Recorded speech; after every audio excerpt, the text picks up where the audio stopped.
ನಮಸ್ಕಾರ ಸ್ನೇಹಿತರೆ. ಎಲ್ಲರಿಗೂ ಪಯಣ ಅಕಾಡೆಮಿ ಸಿಂದಗಿಗೆ ಸ್ವಾಗತ. ಇವತ್ತಿನ ನಮ್ಮ ಟಾಪಿಕ್ಕು ಸಾಮಾನ್ಯ ಜ್ಞಾನದಲ್ಲಿ ಬಹುಮುಖ್ಯವಾಗಿ ಕೇಳಿರುವಂತಹ ಬಹಳಷ್ಟು ಸಲ ರಿಪೀಟ್ ಆಗಿರುವಂತಹ ಒಂದು ಸಬ್ಜೆಕ್ಟ್ ಕಾನ್ಸೆಪ್ಟ್ ಏನು ಅಂತಂದರೆ ಭಾರತದ ಪ್ರಮುಖ ಕಾರ್ಯನಿರ್ವಹಣಾ ಸಂಸ್ಥೆಗಳ ಬಗ್ಗೆ. ಅಂದರೆ ಯಾವುದೇ ಒಂದು ಸಂಸ್ಥೆ ಎಂದು ಪ್ರಾರಂಭ ಆಯಿತು, ಅದು ಕೇಂದ್ರ ಕಚೇರಿಯಲ್ಲಿದೆ ಮತ್ತು ಪ್ರಮುಖ ಉದ್ದೇಶ ಯಾವುದು ಅಂಥೇಳಿ ಈ ಥರ ಎಲ್ಲ ಸ್ಪರ್ಧಾತ್ಮಕ ಪರೀಕ್ಷೆಗಳಲ್ಲಿ ಬರಬಹುದಾದಂತಹ ಒಂದು ಪ್ರಶ್ನೆ ಅಂಥೇಳಿ. ಇವತ್ತಿನ ಕಾನ್ಸೆಪ್ಟ್ ನಾನು ಆಯ್ಕೆ ಮಾಡ್ಕೊಂಡಿದ್ದು ಯಾವುದು ಅಂತಂದರೆ ಭಾರತದ ಪ್ರಮುಖ ಕಾರ್ಯನಿರ್ವಹಣಾ ಸಂಸ್ಥೆಗಳ ಬಗ್ಗೆ. ಹಾಗಾಗಿ ಒಂದೊಂದ್ರ ಬಗ್ಗೆ ನಾವು ಇವತ್ತು ತಿಳಿದುಕೊಳ್ತಾ ಹೋಗೋಣ. ಮೊದಲನೇದಾಗಿ ನಬಾರ್ಡ್ ಅಂತೇಳಿ. ಯಾವುದ್ರಿ? ನಬಾರ್ಡ್ ಅಂತೇಳಿ. ಇದು ಎಂದು ಸ್ಥಾಪನೆ ಆಯಿತು ಅಥವಾ ಇದರ ವಿಸ್ತೃತ ರೂಪ ಏನು ಅಂತ ಕೇಳ್ತಾರೆ. ನಬಾರ್ಡ್ದ ವಿಸ್ತೃತ ರೂಪ ನೋಡ್ರಿ. ಏನಿದೆ? National bank for agriculture and rural development ಅಂತೇಳಿ. ಏನಿದೆ ರೀ? National bank for agricultural and rural development ಅಂತೇಳಿ. ಇದು ಸ್ಥಾಪನೆ ಆಗಿದ್ದು ಎಂದು ಅಂತಂದರೆ ಜುಲೈ 12, 1982. ಇದು ನೆನಪಿಡಬೇಕು, ಯಾಕಂದರೆ ನಬಾರ್ಡ್ ದೇಶದಲ್ಲಿ ಎಂದು ಪ್ರಾರಂಭ ಆಯಿತು ಅಂತ ಕೇಳ್ತಿರ್ತಾರೆ. ನಂತರ ಇದರ ಪ್ರಮುಖ ಉದ್ದೇಶಗಳನ್ನು ನಾವು ನೋಡೋದಾದರೆ ಏನಿದರ ಮುಖ್ಯ ಉದ್ದೇಶ, ಯಾಕೆ ನಬಾರ್ಡನ್ನು ಪ್ರಾರಂಭಿಸಿದ್ರು, ಭಾರತದಲ್ಲಿ ಪ್ರಾರಂಭ ಆಯಿತು ಅಂತಂದರೆ ಭಾರತದ ಗ್ರಾಮೀಣ ಭಾಗದ ಯಾವುದೇ ಕೃಷಿ ಮತ್ತು ಆರ್ಥಿಕ ಚಟುವಟಿಕೆಗಳಿಗೆ ಸಹಕಾರಿಯಾಗುವಂತಹ ಉದ್ದೇಶವನ್ನು ಇದೇನಾಗಿದೆ ಹೊಂದಿದೆ. ಅಂದರೆ ಕೃಷಿಗೆ ಮತ್ತು ಯಾವುದೇ ಆರ್ಥಿಕತೆ ಚಟುವಟಿಕೆಗಳಿಗೆ ಸಂಬಂಧಿಸಿದಂತಹ ಪ್ರಮುಖವಾದಂತಹ ಯೋಜನೆಗಳನ್ನು ಅನುಷ್ಠಾನ ತರೋದಕ್ಕೆ ಏನಾಗಿದೆ ಈ ಬ್ಯಾಂಕ್, ನಬಾರ್ಡ್ ಬ್ಯಾಂಕ್ ಅಂತ ಏನಾಗಿದೆ ಉದ್ದೇಶ ಹೊಂದಿದೆ. ಹಾಗಾದ್ರೆ ಇದನ್ನು ಸ್ಥಾಪನೆ ಮಾಡಬೇಕು ಅಂತ ಹೇಳಿ ಶಿಫಾರಸನ್ನು ಮಾಡಿದಂತಹ ಸಮಿತಿಯ ಹೆಸರೇನು ಅಂತ ಕರೀತಾರೆ. ಅಂದರೆ ನಬಾರ್ಡ್ ಬ್ಯಾಂಕನ್ನು ಸ್ಥಾಪನೆ ಮಾಡೋದಕ್ಕೆ ಶಿಫಾರಸು ಮಾಡಿದ ಸಮಿತಿಯ ಹೆಸರೇನು ಅಂತೇಳಿ. ಸಮಿತಿಯ ಹೆಸರು ನೆನಪಿಡಿರಿ, ಶಿವರಾಮನ್ ಸಮಿತಿ ಅಂತೇಳಿ. ಯಾವ ಸಮಿತಿ? ಶಿವರಾಮನ್ ಸಮಿತಿ ಅಂತೇಳಿ. ಹೀಗಾಗಿ ಪ್ರಾರಂಭ ಆಗಿದ್ದು ಜುಲೈ 12, 1982ರಲ್ಲಿ. ಇದರ ಪ್ರಮುಖ ಉದ್ದೇಶ ಭಾರತದ ಗ್ರಾಮೀಣ ಭಾಗದಲ್ಲಿರುವಂತಹ ಕೃಷಿ ಮತ್ತು ಆರ್ಥಿಕ ಚಟುವಟಿಕೆಗಳಿಗೆ ಬೆಂಬಲವನ್ನು ಕೊಡೋದು ಅಂತೇಳಿ. ಇನ್ನು ಎರಡನೇದ್ದು ICAR ಅಂತೇಳಿ. ಯಾವ್ದ್ರಿ? ICAR. ಇದರ ವಿಸ್ತೃತ ರೂಪ ಏನು ಅಂತ ಕೊಡ್ತಾರೆ. ಬಹಳಷ್ಟು ಸಲ ಕೆಲವೊಂದು ಸಂಸ್ಥೆಗಳು ಕೊಟ್ಟು ಇದರ ವಿಸ್ತೃತ ರೂಪ ಅಥವಾ ಇದರ ಸಂಕ್ಷಿಪ್ತ ರೂಪ ಏನು ಅಂತೇಳಿ. ಇದರ ವಿಸ್ತೃತ ರೂಪ ನೋಡೋದಾದ್ರೆ Indian council of agriculture research ಅಂತ ಕರಿತೀವಿ. ಯಾವ್ದ್ರಿ? ಅಗ್ರಿಕಲ್ಚರಲ್ ರಿಸರ್ಚ್, ಕೃಷಿ ಸಂಶೋಧನಾ ಸಂಸ್ಥೆ ಅಂತ ಕರಿತೀವಿ. ಅಂದ್ರೆ ಭಾರತೀಯ ಕೃಷಿ ಸಂಶೋಧನಾ ಪರಿಷತ್ತು ಅಂತ ಕೂಡ ಕರಿತೀವಿ. ಇದರ ಮುಖ್ಯ ಕೇಂದ್ರ ಕಚೇರಿಯಲ್ಲಿದೆ ಅಂತಂದ್ರೆ ದೆಹಲಿಯಲ್ಲಿದೆ. ಎಲ್ರಿ? ದೆಹಲಿಯಲ್ಲಿದೆ. ಇದು ಸ್ಥಾಪನೆ ಆಗಿದೆ ಅಂತಂದ್ರೆ ಜುಲೈ 16, 1929ರಲ್ಲಿ. ಎಷ್ಟ್ರಿ? ಜುಲೈ 16, 1929ರಲ್ಲಿ ಯಾವ್ದ್ರಿ? Indian council of the agriculture research ಸಂಸ್ಥೆ ಪ್ರಾರಂಭಿಸಿದೆ. ಇದರ ಮುಖ್ಯ ಉದ್ದೇಶ ಏನು ಅಂತಂದ್ರೆ ದೇಶದಲ್ಲಿ ಕೃಷಿ ಸಂಶೋಧನೆ ಮತ್ತು ಶಿಕ್ಷಣವನ್ನು ನಡೆಸುವುದು. ಅಂದ್ರೆ ಕೃಷಿಗೆ ಸಂಬಂಧಿಸಿದಂತಹ ಶಿಕ್ಷಣವನ್ನು ಪ್ರೋತ್ಸಾಹಿಸುವುದು, ಬೆಳೆಸುವುದು, ಕೃಷಿಗೆ ಸಂಬಂಧಿಸಿದಂತಹ ಚಟುವಟಿಕೆಗಳನ್ನಾಗಿರ್ಬೋದು ಅಥವಾ ಹೊಸ ಹೊಸ ಸಂಶೋಧನಾ ತಳಿಗಳನ್ನು ಕೂಡ ಇಲ್ಲಿ ಅಭಿವೃದ್ಧಿಪಡಿಸುವುದಾಗಿದೆ ಅಂತ ಹೇಳಿ. ಇನ್ನು ಮೂರನೇ ಪಾಯಿಂಟ್ಸ್, ಮೂರನೇ ಒಂದು ಸಂಸ್ಥೆ, ಬಹುಮುಖ್ಯವಾಗಿರುವಂತಹ ಒಂದು ಸಂಸ್ಥೆ DRDO ಅಂತೇಳಿ. ಯಾವ್ದ್ರಿ? DRDO ಅಂತೇಳಿ. ಏನಿದು DRDO ಅಂತಂದ್ರೆ defence research and development organisation. ನೋಡ್ರಿ, DRDO ಇನ್ನೊಂದ್ಸಲ ಡಿಫೆನ್ಸ್, ರಕ್ಷಣಾ ಇಲಾಖೆ ಅಂತ ಕರಿತೀವಿ. Defence research and development organisation, ರಕ್ಷಣಾ ಸಂಶೋಧನೆ ಮತ್ತು ಅಭಿವೃದ್ಧಿ ಸಂಸ್ಥೆ ಅಂತ ಹೇಳಿ DRDO ಅಂತೇಳಿ. ಇದು ಎಂದು ಸ್ಥಾಪನೆ ಆಗಿದೆ ಅಂತಂದ್ರೆ 1958ರಲ್ಲಿ ಸ್ಥಾಪನೆ ಆಗಿರುವಂತಹ ಒಂದು ಸರ್ಕಾರದ ಸಂಸ್ಥೆ ಅಂತ ಕರಿತೀವಿ. ಇದರ ಕಚೇರಿಯಲ್ಲಿದೆ ಅಂತಂದ್ರೆ ನವದೆಹಲಿಯ DRDO ಭವನದಲ್ಲಿ. ಅಂದ್ರೆ ಇದು ರಕ್ಷಣಾ ಡಿಫೆನ್ಸ್ಗೆ ಸಂಬಂಧಿಸಿದಂತಹ ದೇಶದ ರಕ್ಷಣಾ ವ್ಯವಸ್ಥೆಯನ್ನು ಬಲಪಡಿಸುವಂತಹ ನಿಟ್ಟಿನಲ್ಲಿ ಇರುವಂತಹ ಒಂದು ಸಂಸ್ಥೆ ಅಂತ ಕರಿತೀವಿ. ಮತ್ತೆ ರಕ್ಷಣಾ ವ್ಯವಸ್ಥೆಗೆ ಸಂಬಂಧಿಸಿದಂತಹ ಸಂಶೋಧನೆ ಆಗಿರ್ಬೋದು ಮತ್ತು ಅಭಿವೃದ್ಧಿಗೊಳಿಸಿರುವಂತಹ ಬಹುಮುಖ್ಯವಾದಂತಹ ಒಂದು ಸಂಸ್ಥೆ. ಇದರ ಮುಖ್ಯ ಉದ್ದೇಶ ನೋಡ್ರಿ, ಭಾರತೀಯ ರಕ್ಷಣಾ ಪಡೆಗಳಿಗೆ ಅವಶ್ಯಕವಾದಂತಹ ಶಸ್ತ್ರಾಸ್ತ್ರಗಳನ್ನು ಸಂಶೋಧನೆ ಮಾಡುವುದು. ಯಾವುದಕ್ಕೆ? ಭಾರತೀಯ ರಕ್ಷಣಾ ಪಡೆಗಳು ಅಂತ ಕರಿತೀವಿ. ಅಂದ್ರೆ ಭೂದಳ ಆಗಿರ್ಬೋದು, ವಾಯುದಳ ಆಗಿರ್ಬೋದು, ಮತ್ತೆ ಏನಂದ್ರೆ ವಾಯುದಳ, ಭೂದಳ ಮತ್ತು ವಾಯುದಳಕ್ಕೆ ಸಂಬಂಧಿಸಿದಂತಹ ಅವಶ್ಯಕವಾದಂತಹ ಶಸ್ತ್ರಾಸ್ತ್ರಗಳನ್ನು ಸಂಶೋಧನೆ ಮಾಡಿ ಅಭಿವೃದ್ಧಿಪಡಿಸುವಂತಹ ಮುಖ್ಯ ಕಾರ್ಯ ಏನಂತಂದ್ರೆ ಈ ಸಂಸ್ಥೆ ಕೈಗೊಳ್ಳುತ್ತದೆ. ನಂತರ ನಾಲ್ಕನೇದು ಯಾವುದ್ರಿ ಭಾರತೀಯ ವೈದ್ಯಕೀಯ ಸಂಶೋಧನೆ ಪರಿಷತ್ತು ಅಂತ ಕರಿತೀವಿ. ಅಂದರೆ ಭಾರತದಲ್ಲಿ ವೈದ್ಯಕೀಯ ಶಿಕ್ಷಣ ಸಂಸ್ಥೆ ಅಂತ ಕರಿತೀವಿ. ಅಂದರೆ ವೈದ್ಯಕೀಯ ಸಂಶೋಧನೆ ಪರಿಷತ್ತು ಅಂತೇಳಿ ICMR ಅಂತೇಳಿ. ಯಾವ್ದ್ರಿ ICMR, Indian council for medical ಯಾವ್ದ್ರಿ ರಿಸರ್ಚ್ ಅಂತೇಳಿ. ಇನ್ನೊಂದ್ಸಲ ನೋಡ್ರಿ, Indian council of medical research ಅಂತೇಳಿ ICMR ಅಂತೇಳಿ. ಇದು ಎಂದು ಸ್ಥಾಪನೆ ಆಗಿದ್ದು 1911ರಲ್ಲಿ ಭಾರತ ಸರ್ಕಾರ ಏನಾಗ್ತಂದ್ರೆ ಭಾರತೀಯ ಸಂಶೋಧನಾ ನಿಧಿ ಒಕ್ಕೂಟ ಎಂಬ ಹೆಸರಿನಲ್ಲಿ ಮೊದಲು ಏನಾಗ್ತಂದ್ರೆ ಇದನ್ನು ಸ್ಥಾಪಿಸಿರ್ತಾರೆ. ಯಾವ ಹೆಸರಿನಲ್ಲಿ? ಭಾರತ ಸರ್ಕಾರ ಭಾರತೀಯ ಸಂಶೋಧನಾ ನಿಧಿ ಒಕ್ಕೂಟ ಅಂತೇಳಿ ಹೆಸರಿನಲ್ಲಿ ಸ್ಥಾಪನೆ ಮಾಡಿ ನಂತರ 1949ರಲ್ಲಿ ಏನಾಗ್ತಂದ್ರೆ ಇದು ICMR ಅಂತ ಏನಾಗ್ತದೆ ಪುನರ್ ನಾಮಕರಣ ಆಗ್ತದೆ. ಹಾಗಾಗಿ ICMR 1949ರಲ್ಲಿ ಪುನರ್ ನಾಮಕರಣ ಆಗಿದೆ. ನಂತರ ಇದರ ಮುಖ್ಯ ಕಚೇರಿ ಎಲ್ಲಿದೆ ಅಂತಂದ್ರೆ ದೆಹಲಿಯಲ್ಲಿದೆ, ನವದೆಹಲಿ ಅಂತೇಳಿ. ಮುಖ್ಯ ಕಚೇರಿ ನವದೆಹಲಿ. ಹಾಗಾದ್ರೆ ಇದರ ವಿಶೇಷತೆ ಏನು ಉದ್ದೇಶ ಅಂತಂದ್ರೆ ಇದು ನಮ್ಮ ಜಗತ್ತಿನ ಹಳೆಯ ವೈದ್ಯಕೀಯ ಸಂಶೋಧನಾ ಸಂಸ್ಥೆಗಳಲ್ಲಿ ಒಂದಾಗಿದೆ.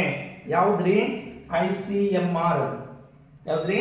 ICMR ವಿಶೇಷತೆ ಏನು ಅಂತಂದ್ರೆ ಇಡೀ ಜಗತ್ತಿನಲ್ಲಿನೇ ಅತ್ಯಂತ ಹಳೆಯದಾದಂತಹ ವೈದ್ಯಕೀಯ ಸಂಸ್ಥೆಗಳಲ್ಲಿ ಕೂಡ ಇದು ಒಂದು ಅಂತೇಳಿ.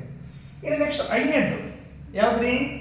ವೈಜ್ಞಾನಿಕ ಮತ್ತು ಕೈಗಾರಿಕಾ ಸಂಶೋಧನಾ ಪರಿಷತ್ತು ಅಂತ ಕರಿತೀವಿ, CSIR ಅಂತೇಳಿ. ಯಾವ್ದ್ರಿ? CSIR, ವೈಜ್ಞಾನಿಕ ಮತ್ತು ಕೈಗಾರಿಕಾ ಸಂಶೋಧನಾ ಪರಿಷತ್ತು. ಇದರ ವಿಸ್ತೃತ ರೂಪ ನೋಡ್ರಿ, council of scientific industrial research. ಯಾವ ಇದ್ರಿ? ಇಂಡಸ್ಟ್ರಿಯಲ್ ರಿಸರ್ಚ್ ಅಂತ ಹೇಳಿ. Council of scientific and industrial research ಅಂತೇಳಿ. ಇದು ಸ್ಥಾಪನೆ ಆಗಿದ್ದೇನೆ ಅಂತಂದ್ರೆ 1942ರಲ್ಲಿ ಸ್ಥಾಪನೆ ಆಗಿದೆ ಶ್ರೀ 1942ರಲ್ಲಿ. ಇದರ ಕೇಂದ್ರ ಕಚೇರಿಯು ಕೂಡ ಎಲ್ಲಿದೆ? ದೆಹಲಿಯಲ್ಲಿದೆ. ಅಂದ್ರೆ ಸಾಮಾನ್ಯವಾಗಿ ದೆಹಲಿ ನಮ್ಮ ರಾಷ್ಟ್ರದ ರಾಜಧಾನಿ ಆಗಿರೋದ್ರಿಂದ ಎಲ್ಲ ಕೇಂದ್ರ ಪ್ರದೇಶಗಳು ಕೂಡ ಏನಾಗಿದ್ದಾವೆ ಅಲ್ಲೇ ಅಸ್ತಿತ್ವದಲ್ಲಿದ್ದಾವೆ. ಹೀಗಾಗಿ ಕೇಂದ್ರ ಕಚೇರಿಯು ಕೂಡ ಎಲ್ಲಿದೆ? ದೆಹಲಿಯಲ್ಲಿದೆ. ನಂತರ ಇದರ ಅಧ್ಯಕ್ಷರು ಯಾರಾಗಿರ್ತಾರ ಅಂತ ಒಂದು ಪ್ರಶ್ನೆ ಬರ್ತದೆ. ಸಾಮಾನ್ಯವಾಗಿ ಕೇಳ್ತಾರೆ, ಇಲ್ಲಿ ವೈಜ್ಞಾನಿಕ ಮತ್ತು ಕೈಗಾರಿಕಾ ಸಂಶೋಧನಾ ಪರಿಷತ್ತಿನ ಅಧ್ಯಕ್ಷರು ಯಾರಾಗಿರುತ್ತಾರೆ ಅಂತ. ಅಂದ್ರೆ ಇಲ್ಲಿ ನಮ್ಮ ಭಾರತದ ಪ್ರಧಾನಮಂತ್ರಿಗಳು ಏನಾಗಿರ್ತಾರೆ ಅಂದ್ರೆ ಇದರ ಅಧ್ಯಕ್ಷರಾಗಿರ್ತಾರೆ. ಯಾರ್ರಿ? ಭಾರತದ ಪ್ರಧಾನಮಂತ್ರಿಗಳು. ಇದರ ಏನ್ ಕೆಲಸ ಮಾಡ್ತದೆ? ಇದು ವೈಜ್ಞಾನಿಕವಾಗಿ ಏನು ಸಂಶೋಧನೆ ಮಾಡ್ತೈತಿ ಅಥವಾ ಕೈಗಾರಿಕಾ ಕ್ಷೇತ್ರದಲ್ಲಿ ಏನು ಇದನ್ನು ಸಂಶೋಧನೆ ಮಾಡಬಹುದು ಅಂತಂದ್ರೆ ಅದರ ಕಾರ್ಯಗಳನ್ನು ನೋಡ್ರಿ ಏನಿದೆ. ಈ ಸಂಸ್ಥೆಯು ಏರೋಸ್ಪೇಸ್ ಇಂಜಿನಿಯರಿಂಗ್, ಸಾಗರ ವಿಜ್ಞಾನ ಅಂದ್ರೆ ಸಾಗರಗಳಲ್ಲಿ ಇರುವಂತಹ ಸಂಶೋಧನೆ, ಮತ್ತೆ ಅಣು ಜೀವಶಾಸ್ತ್ರ, ಲೋಹಶಾಸ್ತ್ರ, ಗಣಿ, ಆಹಾರ, ಪರಿಸರ, ಪೆಟ್ರೋಲಿಯಂ ಕ್ಷೇತ್ರಗಳಲ್ಲಿ ಸಂಶೋಧನೆ ಮತ್ತು ಅಭಿವೃದ್ಧಿಯನ್ನು ಸಾಧಿಸುತ್ತದೆ. ಈ ಕೆಳಗೆ ಕೊಡ್ತಾ ಕ್ವಶನ್ಸ್. ಈ ಕೆಳಗಿನವುಗಳಲ್ಲಿ ವೈಜ್ಞಾನಿಕ ಮತ್ತು ಕೈಗಾರಿಕಾ ಸಂಶೋಧನಾ ಪರಿಷತ್ತು ಕಾರ್ಯನಿರ್ವಹಿಸುತ್ತದೆ. ಅಂದ್ರೆ ಇಲ್ಲಿ ಯಾವ್ಯಾವ ಕಾರ್ಯಗಳು? ಈ ಸಂಸ್ಥೆ ಏರೋಸ್ಪೇಸು, ಇಂಜಿನಿಯರಿಂಗು, ಸಾಗರ ವಿಜ್ಞಾನ, ಅಣು ಜೀವಶಾಸ್ತ್ರ, ಲೋಹಶಾಸ್ತ್ರ, ಗಣಿ, ಆಹಾರ, ಪರಿಸರ ಮತ್ತು ಪೆಟ್ರೋಲಿಯಂ ವಿಭಾಗದಲ್ಲಿ ಏನಾಗ್ತದೆ ಸಂಶೋಧನೆಯನ್ನು ನಡೆಸುತ್ತದೆ ಮತ್ತೆ ಅಭಿವೃದ್ಧಿಪಡಿಸುವಂತಹ ಚಟುವಟಿಕೆಗಳಲ್ಲಿ ಕಾರ್ಯವನ್ನು ಮಾಡ್ತದೆ. ಇನ್ನು ನೆಕ್ಸ್ಟ್ 6ನೇದು ಯಾವ್ದ್ರಿ? ಭಾರತೀಯ ರಿಸರ್ವ್ ಬ್ಯಾಂಕ್. ತಮ್ಮೆಲ್ಲರಿಗೂ ಗೊತ್ತಿರುವ ಹಾಗೆ RBI ಅಂತ ಕರಿತೀವಿ.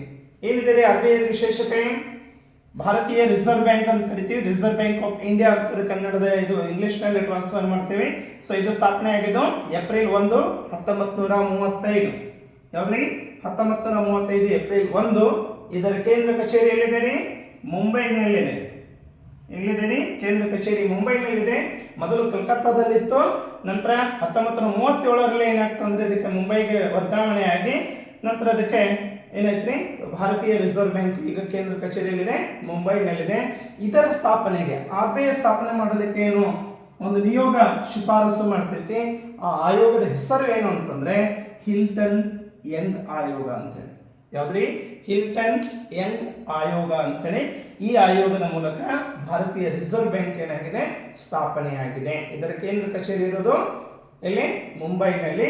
ಇದು ಸ್ಥಾಪನೆ ಆಗಿದ್ದು 1935ರಲ್ಲಿ. ಇಲ್ಲಿ ನೆನಪಿಡಬೇಕೇನು? ಆ ಸಂಸ್ಥೆಯ ಹೆಸರು, ಅದರ ವಿಸ್ತೃತ ರೂಪ, ಅದು ಸ್ಥಾಪನೆ ಆಗಿದ್ದು, ಕೇಂದ್ರ ಕಚೇರಿ ಮತ್ತು ಅದರ ಮುಖ್ಯ ಉದ್ದೇಶ. ಇವು 4 ಪಾಯಿಂಟ್ಸ್ ನೆನಪಬೇಕು. ಪ್ರತಿಯೊಂದರೂ ಕೂಡ ಏನಾಗ್ತದೆ ಅಂದ್ರೆ ಇವೆಲ್ಲವೂ ಕೂಡ ಇಂಪಾರ್ಟೆಂಟ್ ಆಗಿರುವಂತಹ ಅಂಶಗಳು. ಯಾಕಂದರೆ ಪ್ರತಿಯೊಂದನ್ನು ಕೂಡ ಕೇಳುವಂಥ ಸಾಧ್ಯತೆ ಇರ್ತೈತಿ. ಇನ್ನೂ ಇದ್ದಾವೆ, ಮುಂದೆ ಹೇಳ್ತಾ ಹೋಗ್ತೀನಿ. ಹಾಗಾಗಿ ಭಾರತದಲ್ಲಿರುವಂತಹ ಪ್ರಮುಖವಾಗಿರುವಂಥ ಭಾಳ ಇಂಪಾರ್ಟೆಂಟ್ ಆಗಿರುವಂತಹ ಇವೆಲ್ಲ ಸಂಸ್ಥೆಗಳಿದಾವೆ. ಇದನ್ನ ನೆನ್ಪಿಡ್ಬೇಕು ಹೆಂಗ್ರಿ? ಫಸ್ಟು ಸಂಸ್ಥೆಯ ಹೆಸರು, ಅದರ ವಿಸ್ತೃತ ರೂಪ, ಸ್ಥಾಪನೆಯಾಗಿದ್ದು, ಕೇಂದ್ರ ಕಚೇರಿ ಹಾಗೂ ಮುಖ್ಯ ಉದ್ದೇಶ. ಇವು 5 ಪಾಯಿಂಟ್ಸ್ನಿಂದ ಏನಾಗ್ತದೆ ಅಂದರೆ ಇವತ್ತು ಎಲ್ಲ ಅಂಶಗಳನ್ನು ಕೂಡ ಇಲ್ಲಿ ನಮ್ಮತ್ತೆ ನೋಡೋಣ ಅಂತ. ಸೊ ಇವಿಷ್ಟು ಮಾಡ್ರಿ, ನೆಕ್ಸ್ಟ್ ಮುಂದಿನ ಪಾಯಿಂಟ್ಸಿಗೆ ಹೋಗ್ತೀನಿ ನಾನು.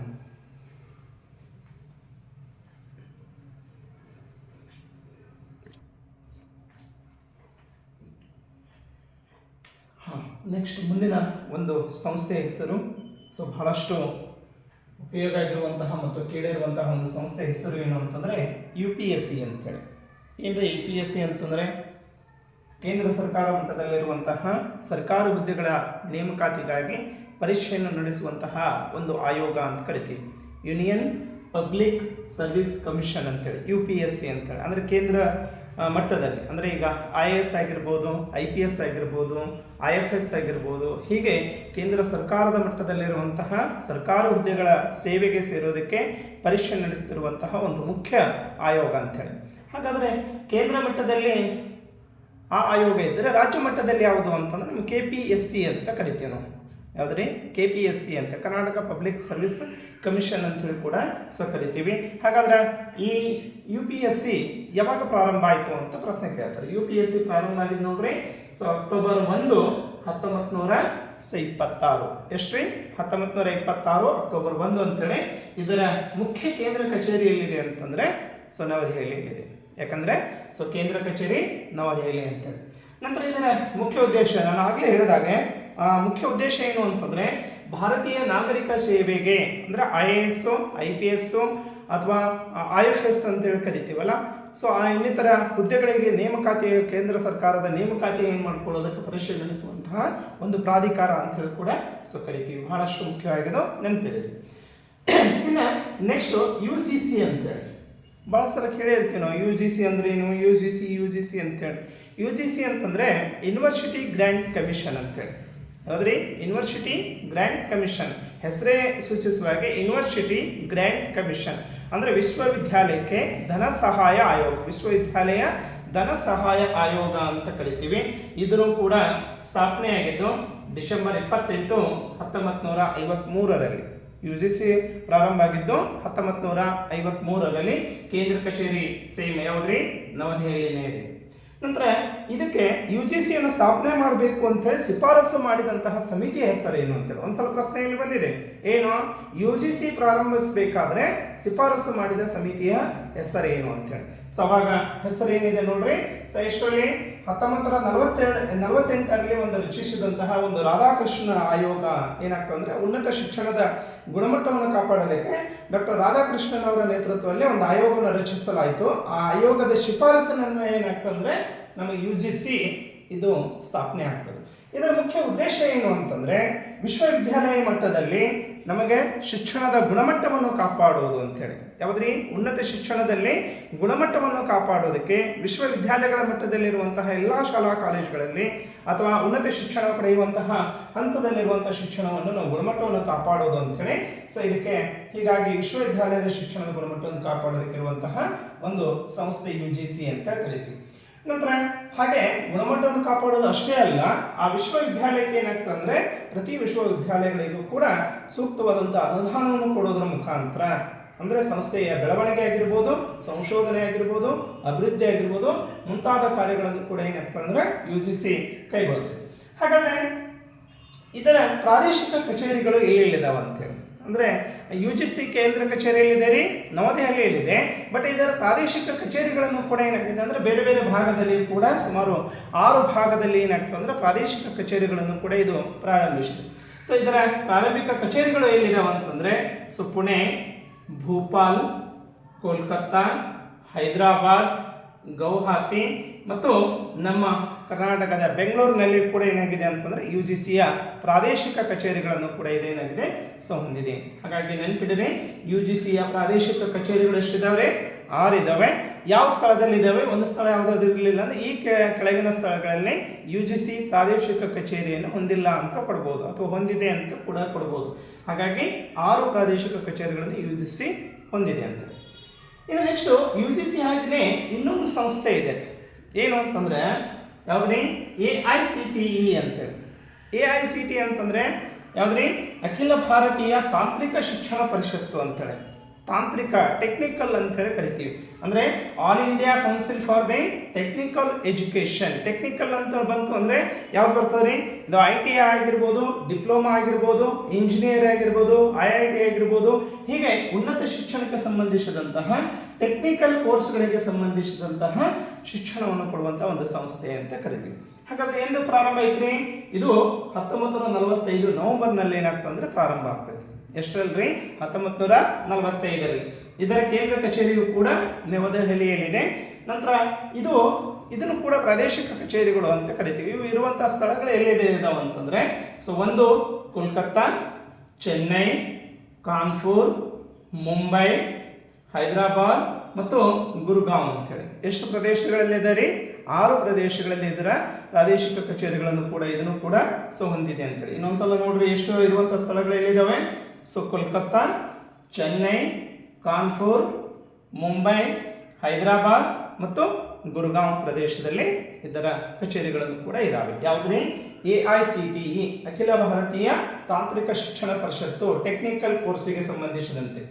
ಇನ್ನು ಬ್ಯಾಂಕ್ಗಳಿಗೆ ಸಂಬಂಧಿಸಿದಂತೆ ತಗೊಳ್ಳೋಣ. ಏನಿದೆ ರೀ ಬ್ಯಾಂಕು?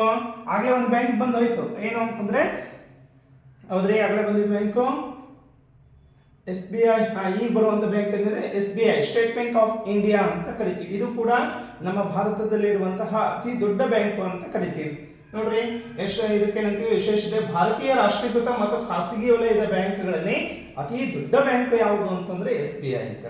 ಅಂದ್ರೆ ಸಾರ್ವಜನಿಕ ಆಗಿರ್ಬೋದು ಹಾಗೆ ಖಾಸಗಿ ವಲಯದಲ್ಲಿರುವಂತಹ ಬ್ಯಾಂಕ್ಗಳಲ್ಲಿ ಅತಿ ದೊಡ್ಡ ಬ್ಯಾಂಕು ಯಾವುದು ಅಂತಂದ್ರೆ ಅದು SBI, state bank of India ಅಂತೇಳಿ. ಇದಕ್ಕೆ ಎಷ್ಟರಲ್ಲಿ ಪ್ರಾರಂಭ ಆಯಿತು ಅಂತಂದ್ರೆ ಜುಲೈ 1, 1955 ಅಂತ ಕೊಡ್ತೀವಿ. ಸೊ ಇದಕ್ಕಿಂತ ಪೂರ್ವದಲ್ಲಿ ಏನು ಕರೀತಿದ್ರು ಅಂತೇಳಿ, ಈ ಬ್ಯಾಂಕಿಗೆ ಇರುವಂತ ಪೂರ್ವದಲ್ಲಿ ಏನಿತ್ತು ಅಂದ್ರೆ ಇದಕ್ಕೆ 1806ರಲ್ಲಿ ಮೂಲ ಪ್ರಾರಂಭ ಆಗಿದ್ದು. ಇದಕ್ಕೆ ಏನು ಕರಿತೀವಿ ಅಂದ್ರೆ ಇಂಪೀರಿಯಲ್ ಬ್ಯಾಂಕ್ ಆಫ್ ಇಂಡಿಯಾ ಅಂತ. ಹೆಸರು ನೆನ್ಪಿಡಿರಿ, ಇಂಪೀರಿಯಲ್ ಬ್ಯಾಂಕ್ ಆಫ್